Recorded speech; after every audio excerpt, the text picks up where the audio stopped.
BLM content, something the mainstream media, they don't want to talk about this. So joining me now to discuss is the CEO and co-founder of FreeSpace Social, a new social media platform, Jon Willis. Also joined by publicist and media relations director for Proactive Communications and a Turning Point USA ambassador, Jillian Anderson. Both of you, thank you for being here. Jon, I want to get right to this, okay? So the statement condemning the media for, instigating terrorism, the whole thing. All right. This to me seems like it's a bit, a dollar late, a day late, dollar short, whatever it may be. Is this like something that we should have caught a long time ago with all these crazy statements on all these other platforms that censor people like you and I for just, posting whatever? Yeah, the media has a real problem with facts and truth, and we see it day in, day out, where they're willing to throw out any accusation on anyone that may be conservative or perceived to be conservative. But if anyone that doesn't fit the narrative that they are trying to push does something evil or wrong, they provide cover by being completely silent. And we're seeing that time and time again. And we're seeing exactly with this case right now in Waukesha. Yeah. Well, Jillian, my problem with this is if you're fact-checking stuff on your platform, if you're saying that, well, this is fake, so we're going to take it down, one can assume if you're doing that, then everything else on your platform is in fact true. But GoFundMe, they barred Kyle Rittenhouse from having a fundraising page. Obviously, after the acquittal, they lifted the ban. But are we living in just a digital terrorist world for conservatives?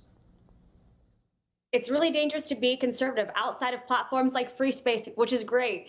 But in the eyes of these big tech platforms and media in general, Kyle Rittenhouse was shamed as guilty until proven innocent. And now that they've witnessed the rush of people supporting him, platforms like GoFundMe have reversed their previous decision to not work with him because they want a cut of the money that's about to flow in. But really, they should have reversed that decision a long time ago and never stood against him in raising money. They should personally apologize and donate to his cause. In a perfect world, you're 100% right, but you're also a PR expert, so I don't think they're in the business of actually caring what conservatives think. But Jon, you guys, FreeSpace, you've basically said, look, if you're left-wing, go ahead and post your stuff. If it's violent or doxing or stuff, we'll take it down. But other than that, you can have any opinion you want. But it goes to say it doesn't go that way on other platforms for conservatives. If I want to disagree, look, I put up anything about a vaccine on Instagram, I get like a little banner and saying this might be false, independently fact-checked. What is going on here? Sheer lunacy is pretty much what's happening right now. We at FreeSpace, who are we to say what you can have an opinion on? Who are we to say what you can post? If we don't agree with it, who cares?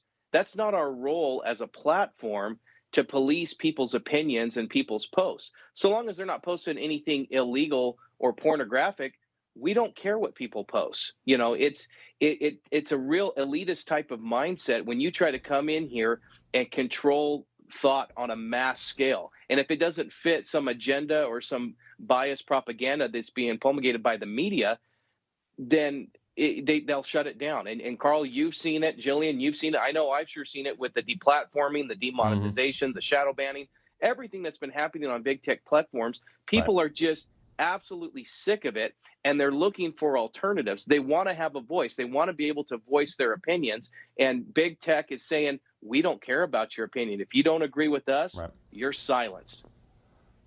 Jillian, I got about 30 seconds left, but if you can say one thing for a political platform under the Section 230, the Communications Decency Act, aren't they no longer a platform and they're a publisher?